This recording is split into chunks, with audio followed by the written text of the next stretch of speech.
you will be able to inspire us with your ideas Oh, concerning the subject of your webinar. So, hello everybody. I would like to welcome all of you to our today's webinar. We will be listening to Jeff Tranter, who is a freelance consultant in the field of language training, language testing, and language teaching. He has the whole range of interests. So, English for specific purposes, for technical purposes, for business purposes, and aviation English. So, we have all those types of vocational English and specialist English.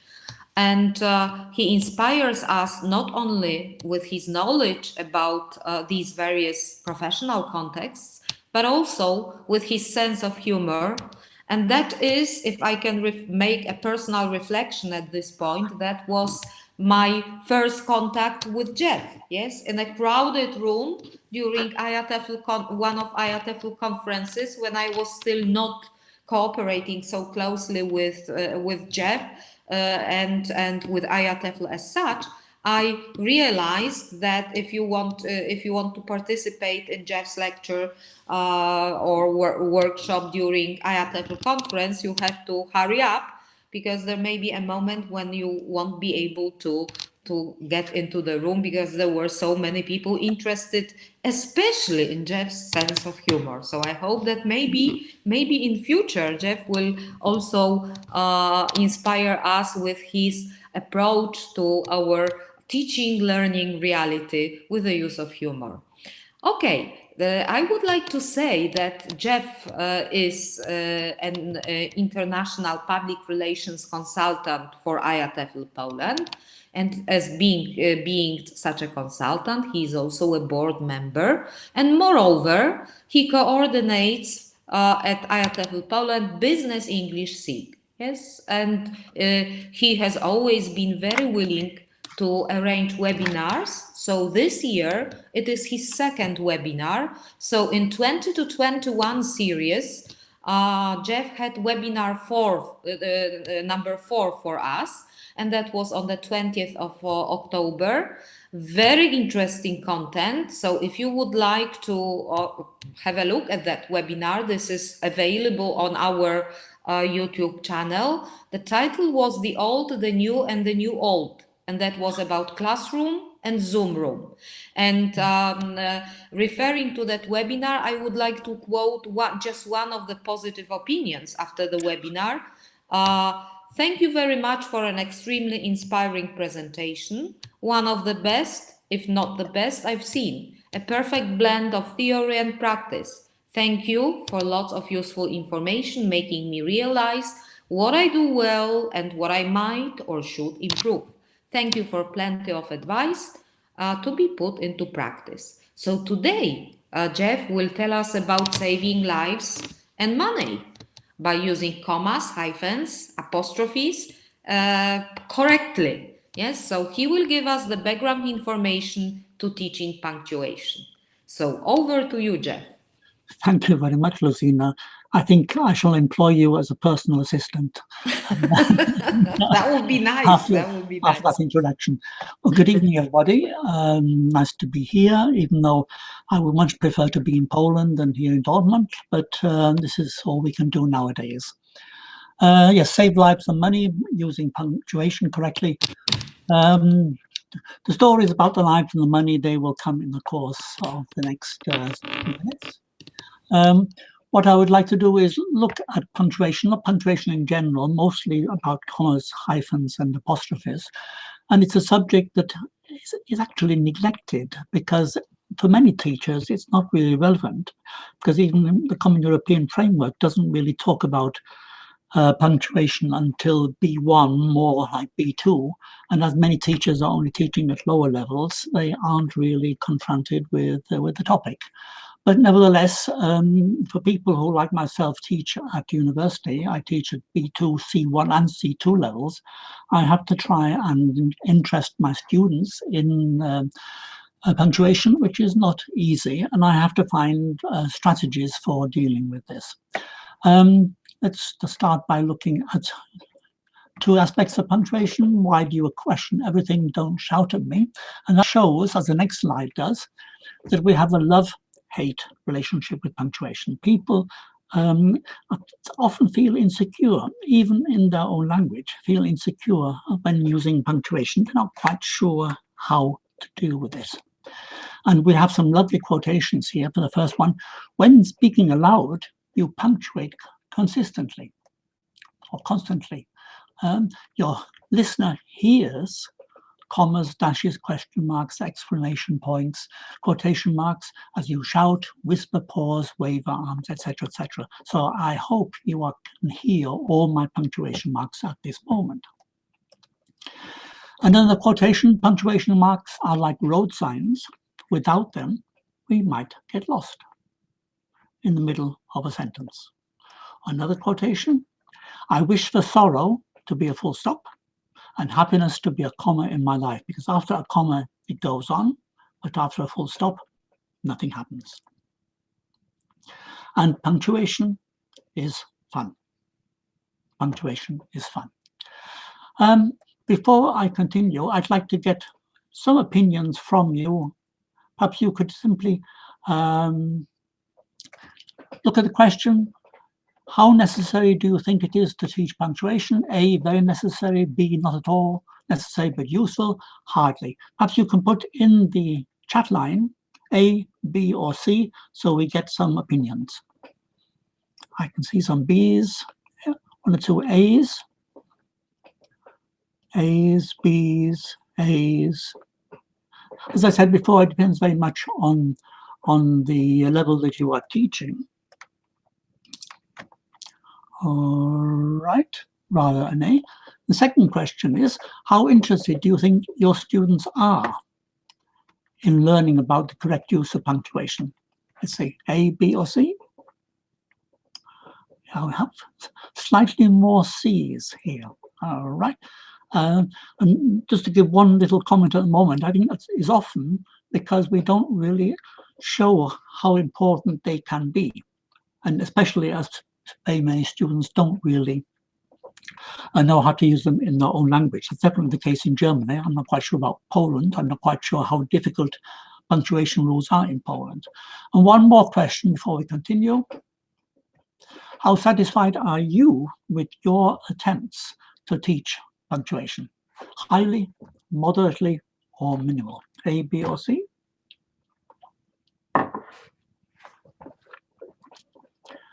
Well, that's very fortunate because nobody has crossed A. That means people will be listening for the next 60 minutes. Right.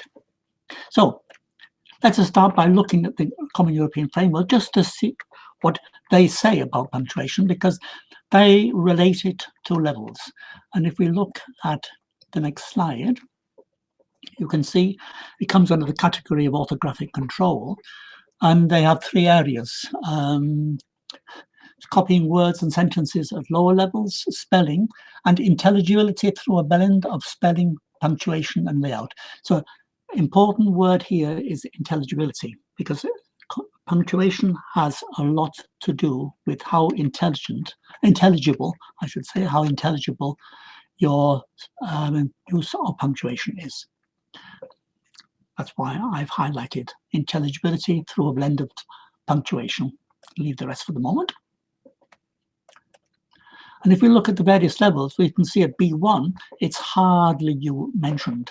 It just says spelling, punctuation are accurate enough to be followed most of the time, and that's fairly limited. If we go to the next level, B2, we can see on the second line in the box, spelling and punctuation are reasonably accurate, but may show signs of mother tongue influence. Again, considering B2 is quite a high level, it doesn't make many demands on punctuation. If we look at C1, we have spelling is accurate, but in the first line, layout, paragraphing, and punctuation are consistent and helpful. Consistent doesn't mean 100%, but getting near to 100%. It's only at C2 level that we find writing is orthographically free of errors, including punctuation errors. So we can see how high the level of your students should be in order for them to need to be fairly accurate or completely accurate in punctuation. When we talk about punctuation, we sometimes fail to realize how many different punctuation marks there are. We can't possibly deal with them all in the course of this evening, in the course of 60 minutes. So we'll have to limit it. That is why in the title I limited it to hyphens, apostrophes, and commas. Just to start us off on an amusing note, here's a lovely cartoon, punctuation being forgotten, say linguists. But that is true. Punctuation is forgotten, not only by linguists with an apostrophe, it is forgotten. And one of the reasons for this, and I think one of the reasons why your students are probably not interested, is the fact that texting is taking over. WhatsApps, texts, short messages, and they don't require punctuation. If we look at this, hey, how are you? Sorry, I snuck out last night, ... couldn't sleep, that's cool, what are you doing later? What is interesting there is, if we analyze that, the most frequent punctuation mark is actually an exclamation mark. Interesting. Again, all these examples I've taken from the internet, but you can see the first of those speech bubbles, hardly any use of punctuation marks. It changes, actually, when we get to business mails. As you look at these are business mails, you can see there are full stops. There are commas. So even in business life, text messages and WhatsApp are not so much used as punctuation-free zones. They're used as a quick method of sending messages using standard punctuation. So if you get into the area of business English, academic English, then obviously it takes on a new dimension. Here again, business mails, business messages, quite a lot of punctuation marks, all in the right place.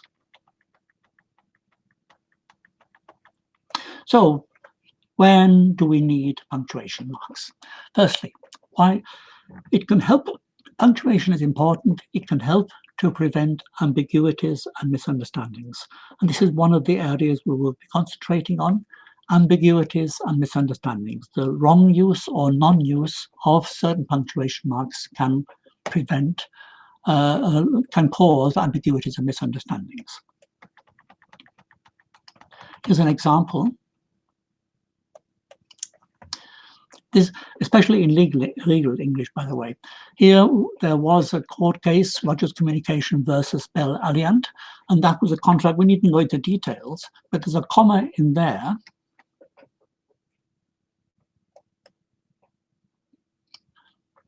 Here you see it.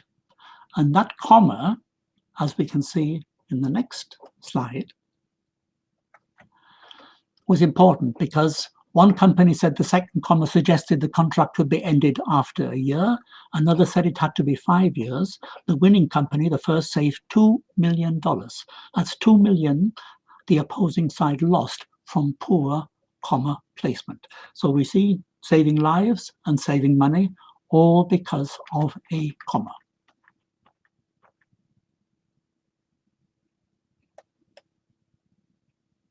Oh, well. So firstly, ambiguities, but secondly, texts become easier to read if there are commas. And the next slide shows a sentence that was written by a student in my C1 class, I think it was. And if you just have a quick look, you can see there are no commas. It is one sentence. And if you just try to read that, I'll give you 5 or 6 seconds to just go through that as quickly as possible.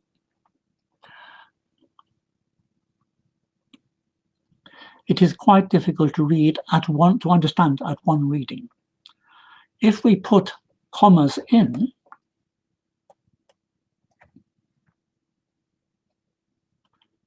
that immediately changes or changes the accessibility of the meaning. So commas make it easier for the reader to read. And so if you want the potential reader or your reader, the intended reader, to read the text, it is better to use commas in the correct places. And the third reason is it makes a good impression on people. It still makes a good impression, and I put still in brackets because that means that might change, as we have seen already with the WhatsApps short messages. There is a trend towards not using them, but it can have an effect on the reader, as the next cartoon shows. Two teachers in the teacher's room. First teacher says, here's another email from a parent written in lowercase with no punctuation and 17 spelling errors, demanding we do a better job of teaching social skills. So the parent loses esteem, loses status, because they are not able to fulfill the needs of an email. The next one here, would you send your child to this school, Prescott High School, if you saw the sign outside the school, welcome back, hope you made a good break. So here we see problems that can have. Now, if you look for rules in comma, rules, I tried on the internet, I tried to find good examples of rules. This is an example that I found. This was Writing Reviser Toolbox Pronunciation Rules. And if you look in the middle, those are allegedly the rules of using commas. Use a comma when connecting main clauses with a coordinate conjunction. I mean, some teachers might have problems with that. Or the second one, use a comma after most introductory words, phrases, and clauses. So that doesn't help us, and so it won't help the students. Here's another example. Rule 1, in a simple series, use a comma to separate the elements. That takes a lot of understanding, even though it's a short sentence. Number 5, use commas between coordinate adjectives. How many of you actually know what a coordinate adjective is? I'm not asking, don't worry, this is not a test today. And then if you look for some exercises, I found this on the internet. This is an exercise. Put the correct pronunciation, the correct punctuation in there. And what I find interesting about this is number 1, number 2, and number 4 are sentences which are normally not written but spoken. So there's no need to put a comma anywhere. You could put commas in there, but it's not, we don't have commas when we are speaking. So the sentences, the exercises are completely useless. So what are we doing now is looking at key concepts and key words that we need to bear in mind as teachers when teaching punctuation. The first thing, we should always use authentic examples. Secondly, we should show the learners, the students, that there is a need. If we can't show there is a need, then they will not want to learn. We therefore need to motivate them by showing the need. Fourthly, one interesting example of real life is that we tend to learn from mistakes.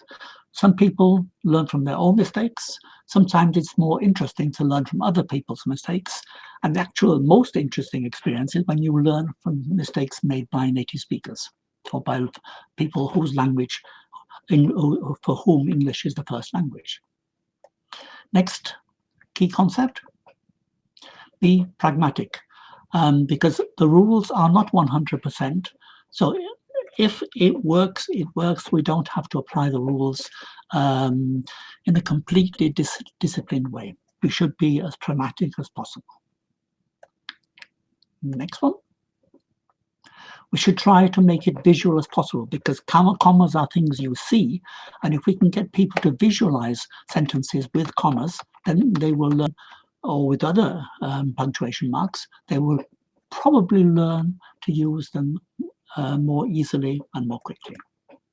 The next one, give background information so that it's an interesting concept. Punctuation can be interesting, and I hope to show that later with some of the examples I have. One more is we should try to eliminate ambiguity. We saw one example of where a lack of commas in that particular case, or the use of commas, can cause or eliminate ambiguity. And the final one is always try to analyze for your students and try to get your students to analyze why this is correct and why that is not correct. And in this way, they will develop a feeling for the use of certain punctuation marks. Right. Above all, however, I think in order to make punctuation and the learning and teaching of punctuation more interesting, we should try to have fun. And I hope that we will be having fun the rest of this evening. As I mentioned before, punctuation marks, that covers a whole area. Here you can see what it actually includes. For this reason, I have limited it, as you saw from the title, to 3: the commas, apostrophes, and hyphens. So we'll now have a look at examples of this to see how we can improve. Should there be American speakers amongst us, I apologize for using British expressions, and as you can see from this slide, there is some variance between the terms used in British English and American English for certain punctuation marks, like exclamation mark, exclamation point. But otherwise, we are talking about the same things. Let's start with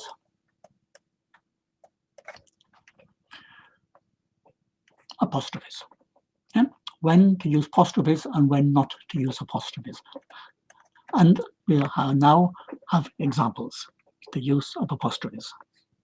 And did you know, fact number 79 is that every day 1.6 million apostrophes are brutally, needlessly forced to make words plural.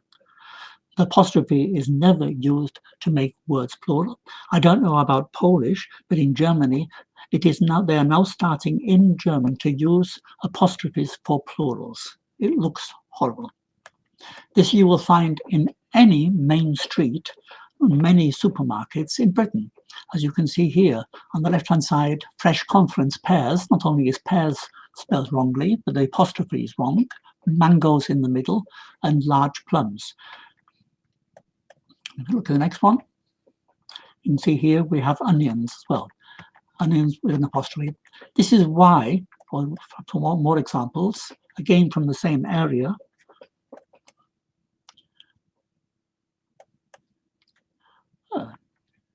if it would come, that would be great.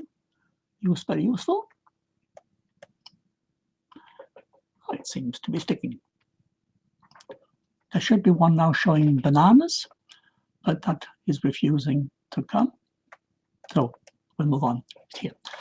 That is why the wrong use of apostrophes to form plurals is actually called in English, British English, the greengrocer's apostrophe. And the greengrocer's apostrophe, like bananas here, is always wrong. Always wrong.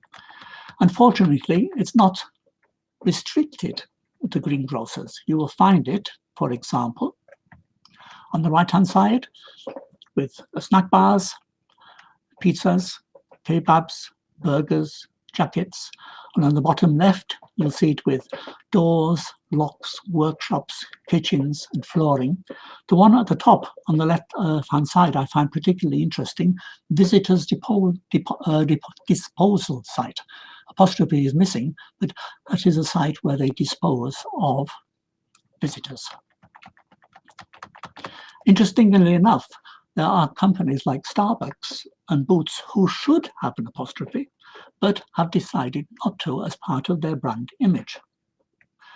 Another company who has the same is the bookshop, which you will find everywhere in Britain, called Waterstones. Originally, the family who owned this originally were called Waterstone, and it was Waterstone's bookshop. But as you can see in the top left-hand corner, the company identity was changed and it became Waterstones without the S. You'll find it also in streets. On the top picture, we have St. Paul's Square, St. Paul's, correct. But in the bottom one, St. Paul's Square without an apostrophe. And many local authorities have tremendous problems. And these are native speakers, and I talked about native speaker mistakes. These are tremendous problems with apostrophes. And that has caused certain parts of Britain, the administration sections in certain towns, in certain areas of Britain, they've actually decided by the vote of the council, they've decided to abolish apostrophes. And you can see here in January 2009, in Birmingham, they decided to write St. Paul's Square without. From that date on, no sign produced by Birmingham City Council would contain the punctuation mark. This caused, of course, similar action in other parts. In the lanes of Devon, the signs aren't looking good for the apostrophe.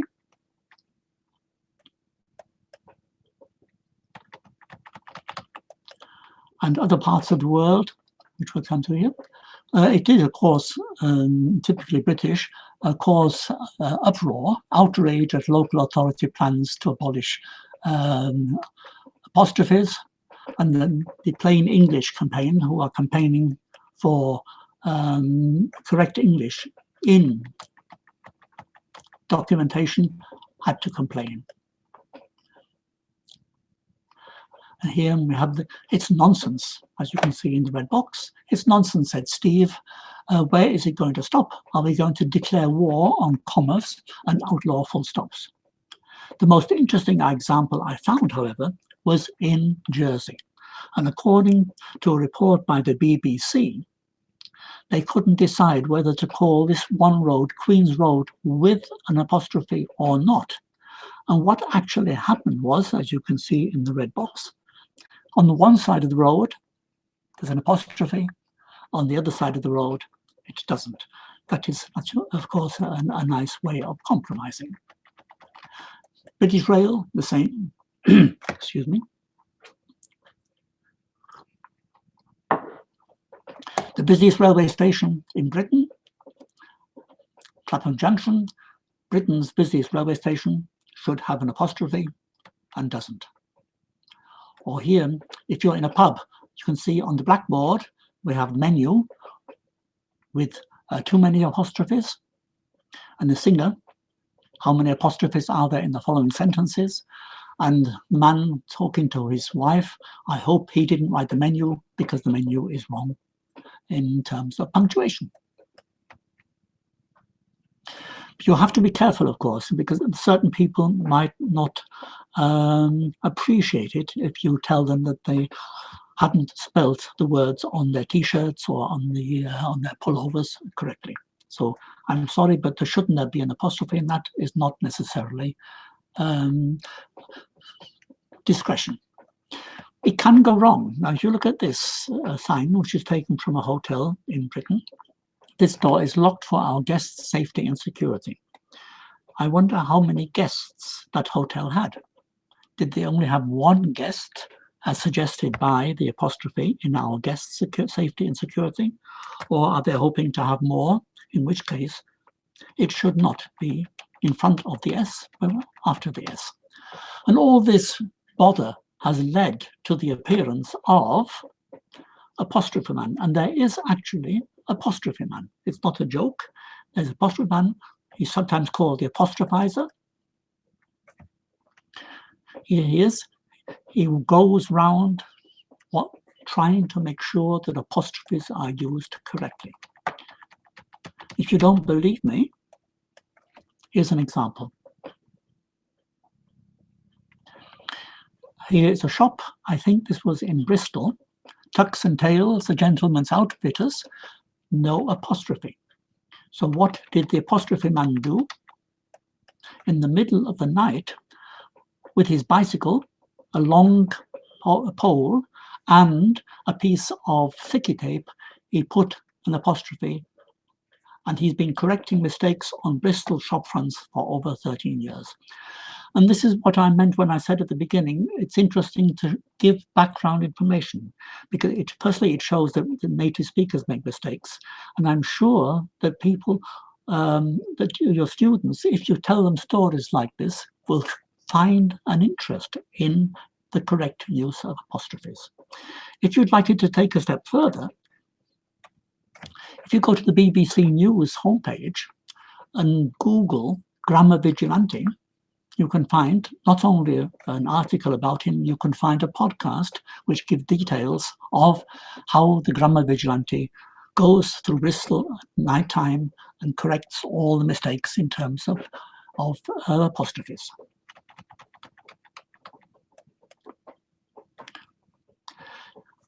Here we can see BBC Radio 4 had a documentary on the apostrophizer. Just Google grammar vigilante and you'll find those if you'd like to deal with that in your classes. There is an apostrophe protection society. That's how seriously people take punctuation. And if you go to www.apostrophe.org UK, you'll find out all about them.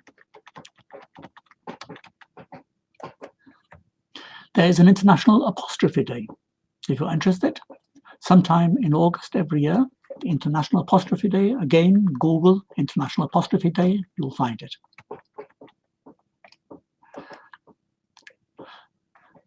There's a National Apostrophe Awareness Day, not only Apostrophe Day, Apostrophe Awareness Day, where people go around with signs like this: stop abuses of apostrophes, take preventative action now. And the next one, kill the apostrophe. There is actually a site on the internet, kill the apostrophe. I'm sure that in certain classes at higher levels, perhaps B2, C1, you can make an interesting lesson on people's view of the use, misuse, abuse of apostrophes. And you can make it even more decorative by showing them that they can buy buttons, fight the rising tide of kill apostrophes. When in doubt, leave it out. You can get t-shirts, write the killer apostrophes. It is a subject in its own right, and it's well worth pursuing. Here we have another interesting, amusing cartoon. Teachers, pedants, they are arguing whether or not pedant society should have an apostrophe or not. My motto is keep calm and use them correctly. We'll move on now to the comma. To comma or not to comma?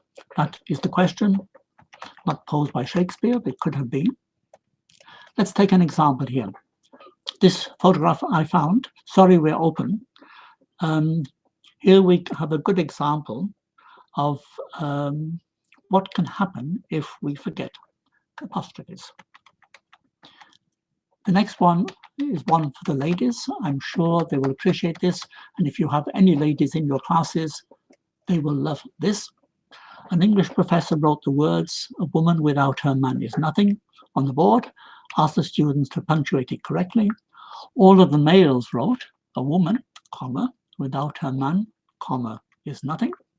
All of the females wrote, "A woman, colon, without her, comma, man is nothing." And if that does not persuade and convince your students that commas are worth considering, I'm sure that might help. The next one is another example. Toilet is only for disabled elderly pregnant children. Should there be commas, it would be only for disabled, elderly, pregnant children. All right. So again, commas, use them. And here, somebody noted this in the chat a few moments ago. Here are examples of when commas are needed. We're going to learn to cut and paste skids. Commas matter. There should be a comma after paste. Again, this is where you can save lives. We showed how to save money. Here we can see how to save lives. We don't want to cut and paste kids. We're going to learn to cut and paste, comma, kids. Learn how to cut, marinate, and cook friends. I like cooking my family and my pets. Of course, there should be a comma after cooking. All right. So we can save lives and save money. Chickens keep dogs on leads. No, chickens, comma, keep dogs on leads. Red squirrels, comma, drive slowly. Pedestrians are not slipping when wet. Caution, comma, pedestrians, comma, slippery when wet, etc., etc. Good examples again of what can go wrong, can be completely misunderstood. And if we take it a step further, Mum, seeing the sign "slow children" outside the entrance to the school, there should of course be a comma. Mum, which entrance do the clever children use? That is the entrance for the slow children without the comma. Of course, it should be slow, comma, children. Even another one here. There's a big difference, and anybody who has a partner they love, they should always make sure that there is a comma in the sentence, "I'm sorry, I love you," or "I'm sorry, I love you." One that is worth taking note of. Another example, if you had a good time, tell a friend. If you didn't, tell us. Of course, it should be, if you didn't, comma, tell us. And these examples, which can be found on the internet, all you have to do is Google funny signs and funny misuse of punctuation. You can find hundreds of these, and these are the examples that I use with my students at C1, C2 level to show them what can happen when commas are not used or not used correctly. There's also something called the Oxford comma, and the Oxford comma is something which differs between American usage and British usage and is somewhat controversial. And if you look at the first sentence here, I had eggs, toast, and orange juice. There we have a list, and there's a comma before the and. And that comma before the and in a list is known as the Oxford comma. Without it, you can see I had eggs, toast, and orange juice. And then some people say we don't need the comma. Some people say we do need the comma, because otherwise toast and orange juice will go together. That is why the diagrams, we have eggs, separately toast, and separately orange juice. And the next one, we have the eggs separately, and we have the orange juice on the toast. I think it's context, but to be precise, if the Oxford comma makes it's sometimes completely correct, completely clear. We'll have a few more examples of this. The underlined, the red underlining. Peter Ustinov was talking about Nelson Mandela, and he wrote, the highlights of his global tour included encounters with Nelson Mandela, an 18-year-old demagogue and a dildo collector. Without the comma, that means that Nelson Mandela is an 800-year-old demagogue and a dildo collector. If you put a comma after demagogue, it means there are three separate things. So again, the Oxford comma is at times quite useful and necessary to avoid such problems. One more example now. Again, the second half, top stories, world leaders at Mandela tribute. Obama, Castro handshake and same-sex marriage date. So there should be, world stories are world leaders at Mandela tribute. The second story, Obama, Castro handshake, comma, and same-sex marriage date set. It is not the same-sex marriage between Obama and Castro, so there should be a comma to make that absolutely clear, according to people who are in favor of the Oxford comma. Here's another example. And this is very interesting because for Brexit, the British government decided to issue a new 50 cent pence coin. And on the back of the coin, it said peace, prosperity, and friendship with all nations. And some people say it should be peace, comma, prosperity, comma, and friendship with all nations. But the second comma was left out. Again, the Oxford comma. And does that mean peace, prosperity, and friendship with all nations? And that doesn't really go with the idea of Brexit. So that caused problems with the Brexit coin.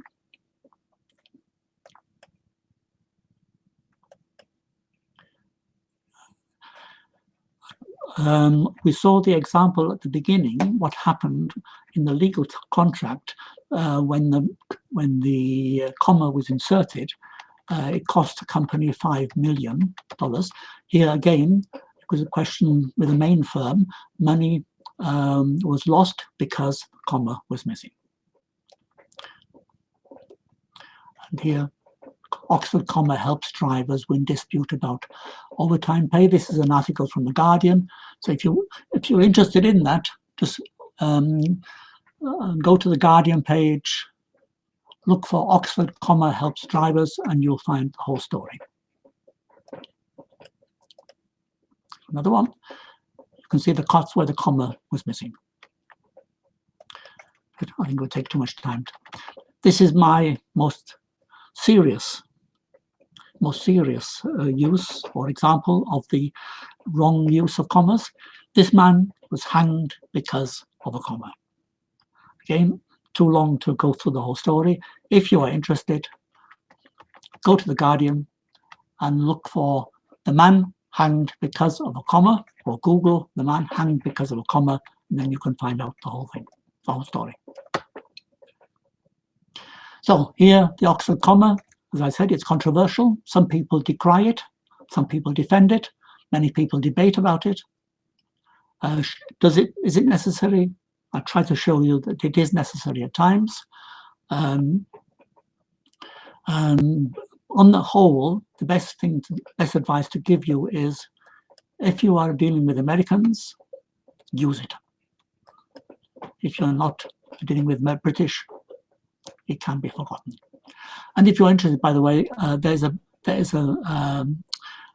pop song, Commas Can Be Cool. The song is called Oxford Comma. They wrote a song entitled The Oxford Comma. So for a high-level school class, that could be quite an interesting experience, and you can find it on YouTube. Just Google YouTube on Google Oxford Comma on YouTube. So the advice is, if you're in the United Kingdom, Canada, Australia, you can probably omit it. If you're in the United States, use it.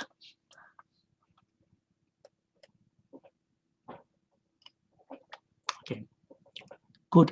There are pros and cons. Perhaps one more example.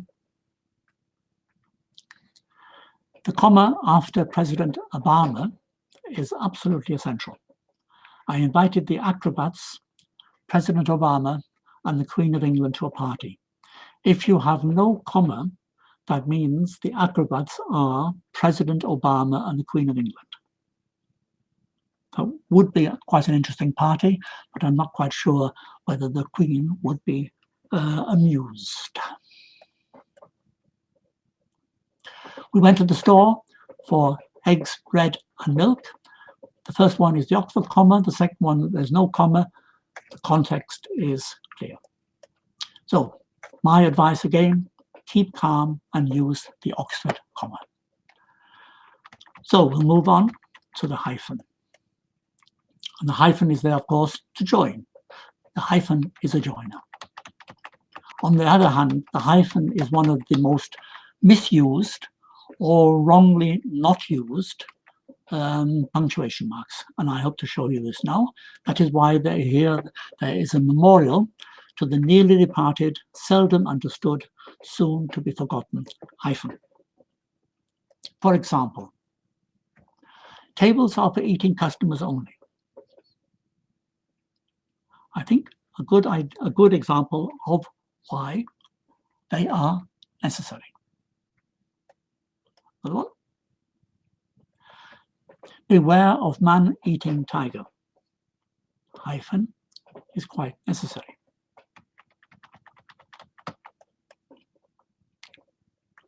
A high school teacher, picture at the top, a high school teacher with a hyphen is something different to a high school teacher. Just as in the bottom left-hand corner, a high hurdles jumper is not the same as the high hurdles jumper.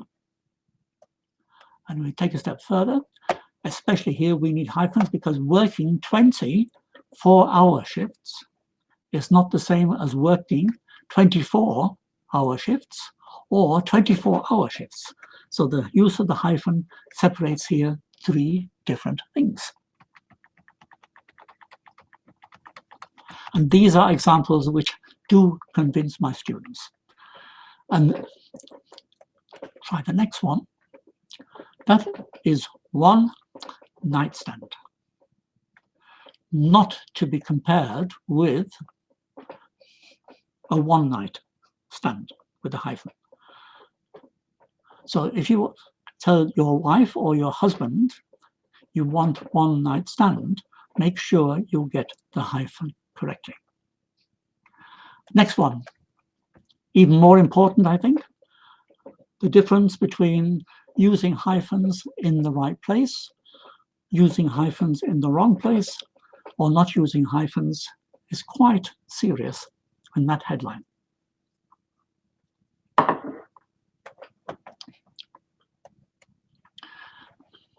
Especially as the person who then wrote this tweet is that first-hand job experience or first-hand job experience.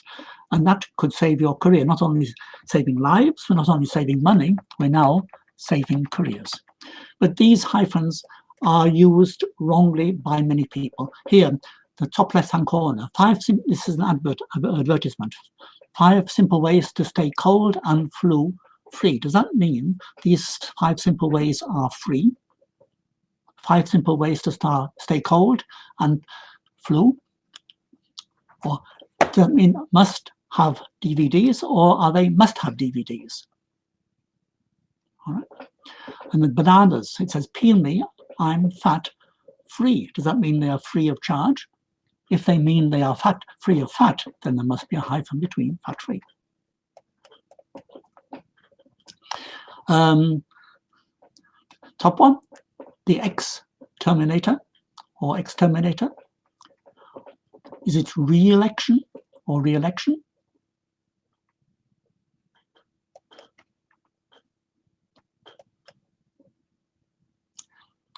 And if you're a bank robber, it's quite important to know whether the word stick up is hyphenated or not before you go into the bank.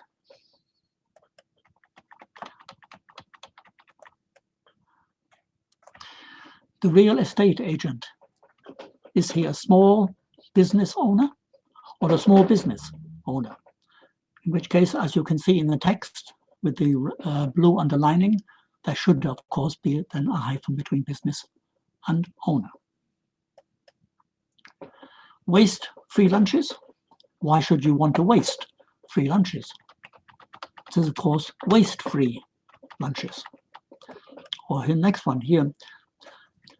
Look at the two sentences. 200 odd members of the university. And if there are any people from universities in the audience today, I'm sure you know some odd members of the university. Whether 200 odd members of the university or 200 odd members of the university. Next example. Did you hear that Lawrence is having extramarital sex? Or did you hear that Lawrence is having extramarital sex? You have to ask Lawrence which he prefers. Or the office is so inefficient, they lost the petition and made everybody resign or re-sign. Again, complete difference of meaning depending on whether you have the hyphen or not. Left-hand side, I'd have the misspelled Caesar salad and the improperly hyphenated veal osso bucco. And or you can have a t-shirt, hyphenated, non-hyphenated. How ironic that the word non-hyphenated is hyphenated. These are examples that my students love. If any of you are journalists and write articles for newspapers or even for publishers, and you get paid by the word, then probably you don't use hyphens, because if you use hyphens, then you get less pay. But here the publisher says, can you give me one good reason why you never use hyphens? Because I get paid by the word. And any American people with us tonight? It's not enough to be American. You always have to be something else. Irish American, German American. You wonder sometimes how they would get along if somebody hadn't invented the hyphen. A nice quote from Frank. So again, keep calm and use hyphens in the correct place so that you never make the kind of mistake that we have been seeing there. Right. Now, those are the main items today, with the comma, the apostrophes, and the hyphens. There are one or two other things that I think are worthy of note and actually worthy of mention in the classroom. Did you know, for example, that the full stop has now become controversial? Article from The Guardian not long ago: science has spoken, ending a text with a full stop makes you a monster. Yeah? Ending your message with a text message with a full stop, science has confirmed, it's backed up by research, is against God and against nature. And they found out that people who receive text when you have used a full stop are not in favor of your message. It doesn't work as you would wish. All right. And so if you put LOL full stop, let's go to Nando's full stop, they are perceived as being less sincere. It just shows how quickly the changes are taking place in the field of punctuation. And full stops intimidate young people because they seem angry, say linguists. So putting a full stop in a text intimidate young people. So there is a lot of research going on about use of full stops in texts. One thing that is quite interesting with text, and I pointed this out right at the beginning, the number of exclamation marks you find in text nowadays. And the next one is exactly, oh my God, and how many exclamation marks should follow. So it says here 1 is enough to make a point, 3, a little excessive, but if you're really stuff, then you can have 8 if you're getting a bit stupid. All these, you're an idiot.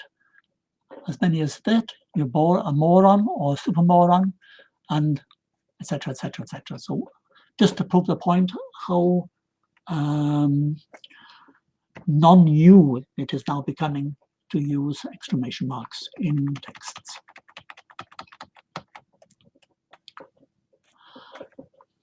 Every sentence is really not that exciting.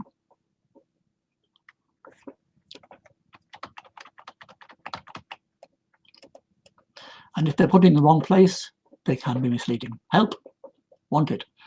No, help is wanted. Or floor maintenance in progress. Secretary says to her boss, are you sure you want an exclamation mark? Nobody's surprised at anything you say anymore. So overuse of exclamation marks does not help. And the final one I have here is exclamation marks plus other punctuation marks are usually used when people want to avoid the use of words which are non-PC. So that's why when we get together, we sure are vulgar.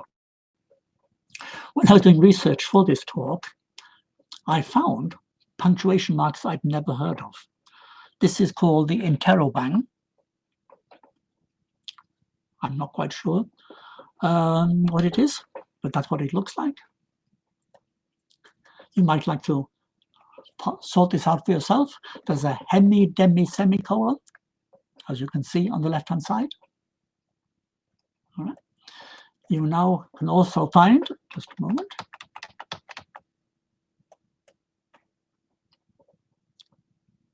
sorry, coming up, mock quotation marks. So not quotation marks, which are for quoting the exact wording, but mock quotation marks to give the impression that they are, but they aren't actual quotations.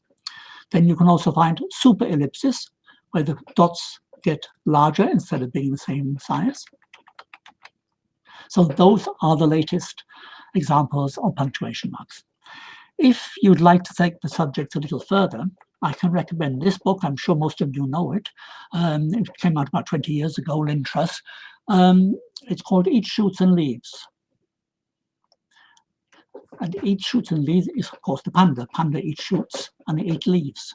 If you put commas in the wrong place,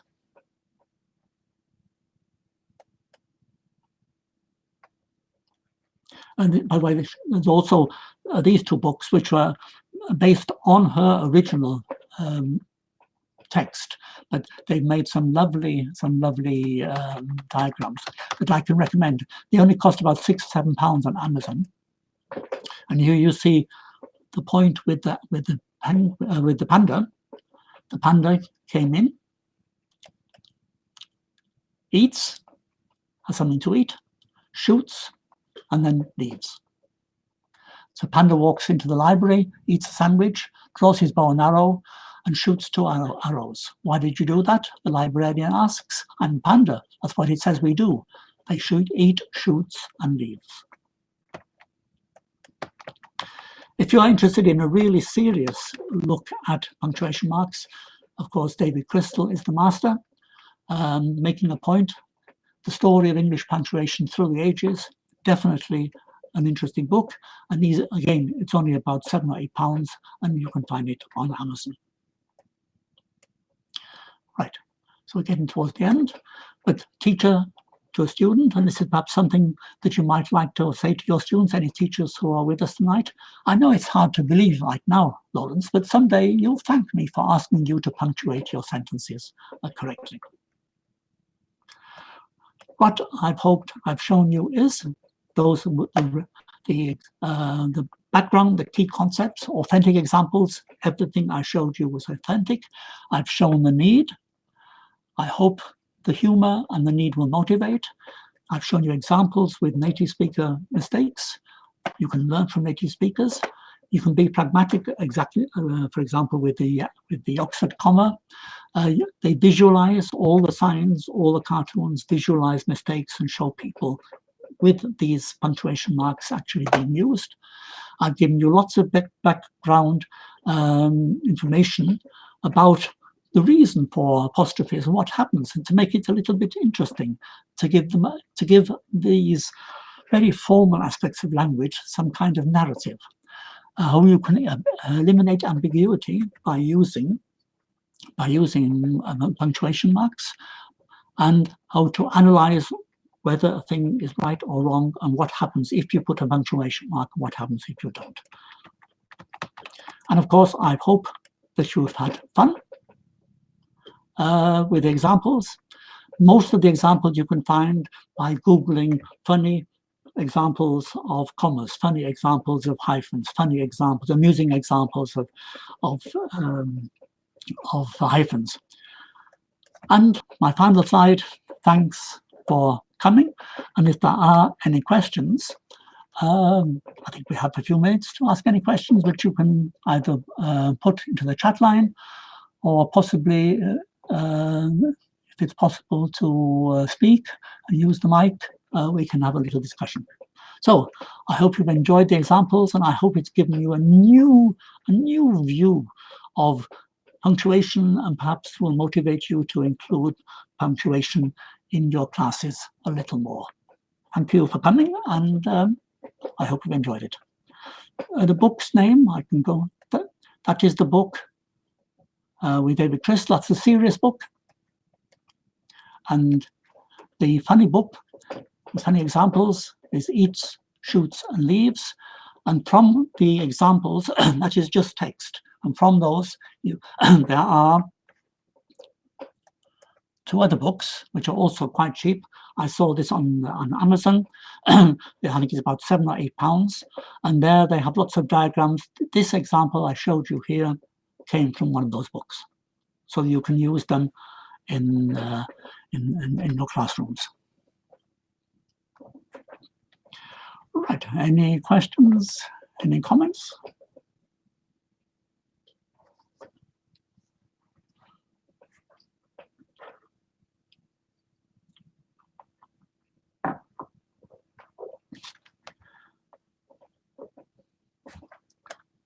I think we're finished with that one. And we finished on time. It's perfect.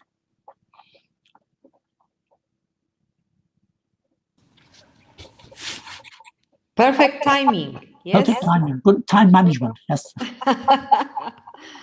That is unbelievable how many slides you have prepared for this presentation, for this webinar. I have far How more. everybody was impressed with those slides. Lots of effort, yes, but Yeah, leading yes. us through the content perfectly. And it was fun. Fun preparing it too, yes?